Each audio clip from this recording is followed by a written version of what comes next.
Bonsoir à tous. Ce matin, à son arrivée à Istanbul, le pape François s'est rendu directement à la mosquée bleue qu'il a visitée en compagnie du Moufti.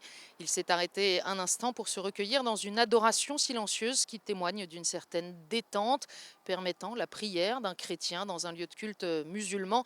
Et cela n'a pas manqué, comme ce fut le cas pour Benoît XVI en 2006 et comme prévu d'une certaine manière, de susciter un certain nombre de commentaires.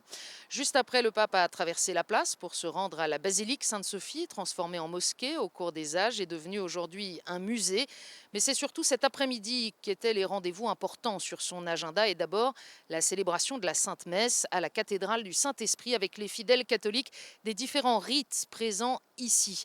La messe a été célébrée en présence du patriarche œcuménique de Constantinople, Bartholomée Ier. Et dans sa prédication, le pape François a voulu insister sur la docilité à l'Esprit Saint et sur la nécessaire unité des croyants. C'est valable aussi à l'intérieur du monde catholique. Nous, chrétiens, ne pouvons être d'authentiques disciples missionnaires que pour autant que nous nous laissons guider par l'Esprit, a expliqué le pape, qui a rappelé aussi que c'est l'Esprit Saint qui suscite les différents charismes. Cela peut sembler créer du désordre au début, a-t-il reconnu, mais en réalité c'est une immense richesse car l'Esprit Saint est un esprit d'unité et l'unité, ça n'est pas l'uniformité, a expliqué le pape François. Ensuite, il s'est rendu en compagnie de Bartholomée au patriarcat de Constantinople pour un temps de prière écuménique et un moment de rencontre entre les deux hommes.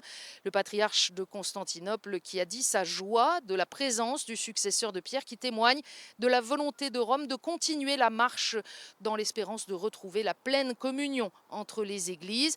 Quant au pape François, dans une action de grâce pour sa présence à l'occasion de la fête de Saint-André au siège de l'église de Constantinople, eh bien, il a rappelé que si Pierre et André étaient frères par le sang, c'est le Christ qui les a fait frères dans la foi, frères dans la charité et, a-t-il ajouté, frères dans l'espérance.